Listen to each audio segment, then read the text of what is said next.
Bonjour à tous et bienvenue dans cette nouvelle vidéo bicycle Kilico. Je suis ravi de vous retrouver aujourd'hui pour parler d'un sujet très intéressant, comment choisir son vélo de route. Aérodynamique, classique, endurance, on va décortiquer ensemble les différentes catégories de ce segment pour vous aider à choisir votre prochain vélo de route.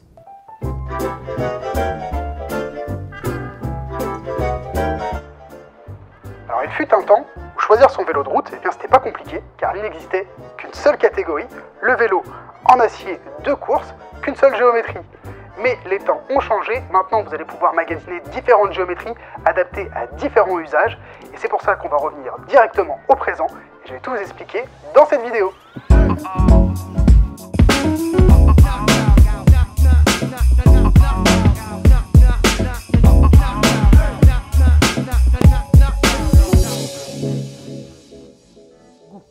Alors le premier modèle dont on va parler aujourd'hui, c'est le modèle aérodynamique. Alors la première chose qui saute aux yeux, et bien évidemment, c'est le look de ce vélo futuriste. Alors soit on aime, soit on n'aime pas. Moi personnellement, je suis très fan, comme beaucoup de personnes ici chez Bicycle Kilico.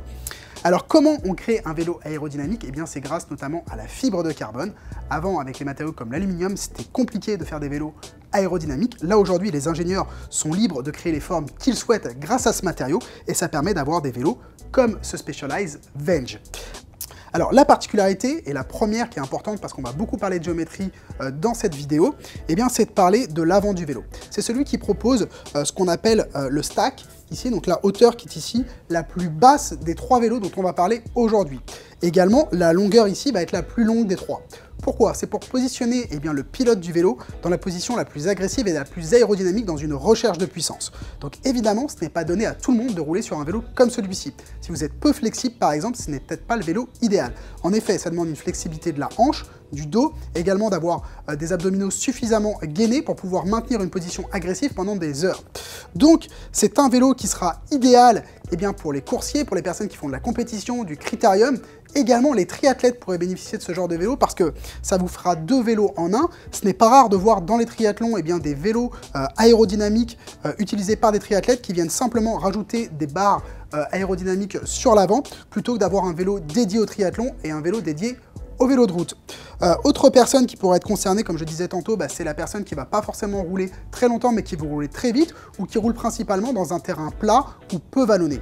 Maintenant, si vous faites de la haute montagne, vous aurez plus de préférence à aller vers le vélo classique dont on va parler tout à l'heure. Et si jamais vous faites plus de très longues sorties, peut-être le vélo d'endurance sera plus pour vous. Et ça, je vous explique ça dans un instant. Alors voici maintenant la catégorie endurance représentée par l'emblématique Roubaix. Et pourquoi je parle d'emblématique? Parce que c'est un vélo qui a été créé pour répondre aux besoins de la célèbre course Paris-Roubaix qui a lieu tous les printemps en Europe et qui est une course qui fait énormément souffrir les coureurs. Et pour pouvoir les aider sur cette course de plus de 250 km avec énormément de secteurs pavés, on a créé ce vélo il y a plusieurs années maintenant. C'est le vélo qui a gagné le plus de fois cette course. Ça, c'est la toute dernière génération et il a gagné la course en 2019. Alors, ses particularités, et comme tous les modèles dans les gammes endurance, c'est d'avoir une douille de direction ici comme ça qui est plus haute et une longueur de tube qui est plus courte pour pouvoir vous offrir une position qui est plus droite et donc plus confortable et également qui va mieux absorber les chocs grâce à son empattement qui est plus long.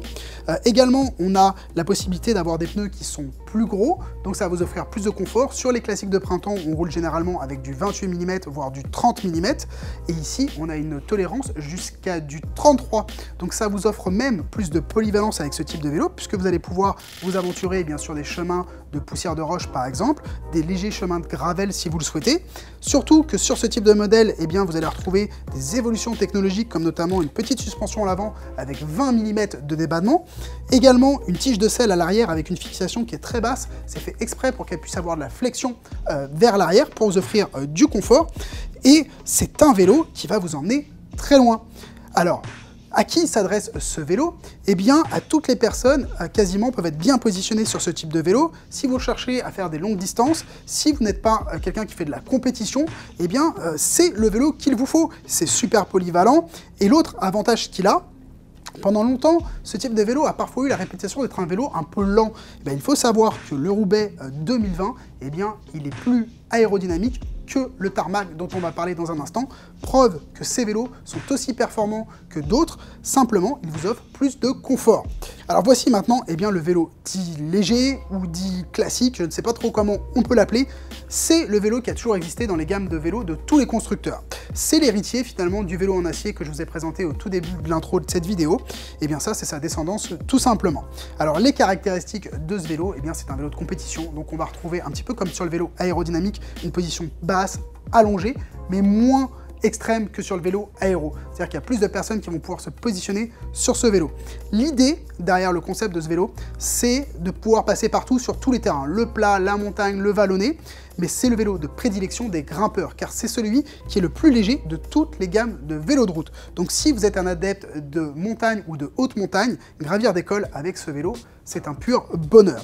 Autre des particularités, c'est qu'on peut l'adapter aux situations. C'est pour ça que ça en fait un des modèles favoris des coureurs cyclistes, bien qu'ils aient souvent accès dans leur catalogue soit des vélos aéros, soit ce type de vélo, beaucoup préfèrent celui-ci car il peut s'adapter à beaucoup de terrains, notamment juste en changeant les roues. Par exemple, ici vous avez des roues à profil bas adaptées à la montagne par exemple, mais vous pouvez lui mettre des roues comme tout à l'heure sur le Venge de 50 mm de profil et le transformer en vraie bête aérodynamique. Alors, à qui il s'adresse, comme je disais, aux personnes qui font de la compétition, mais également à l'amateur averti, la personne qui est quand même suffisamment flexible pour être bien positionné sur le vélo, la personne qui aime bien grimper, et puis surtout c'est un vélo qui est très confortable parce que on a une tige de selle qui va quand même offrir de la flexion, on a la possibilité de mettre des sections de pneus qui sont plus grandes, donc c'est un vélo qui est presque adapté à tous les coureurs cyclistes. Pour résumer, maintenant les trois catégories de vélos, je dirais que la personne qui fait de la compétition dont la vitesse est le plus important pour lui, c'est évidemment le vélo aérodynamique. Le choix sera peut-être plus difficile avec le vélo classique ou léger comme je disais, puisqu'en termes de performance on est quand même assez proche, mais l'avantage du vélo léger et classique c'est qu'il offre plus de confort et aussi un petit peu plus de polyvalence, et notamment c'est celui qui est le plus léger des trois. Et enfin, pour toutes les autres personnes, le vélo que je vais vous conseiller, c'est évidemment celui d'endurance, qui va vous permettre d'être bien positionné, d'être confortable, de rouler pendant des heures, et également de vous aventurer vers des nouveaux chemins.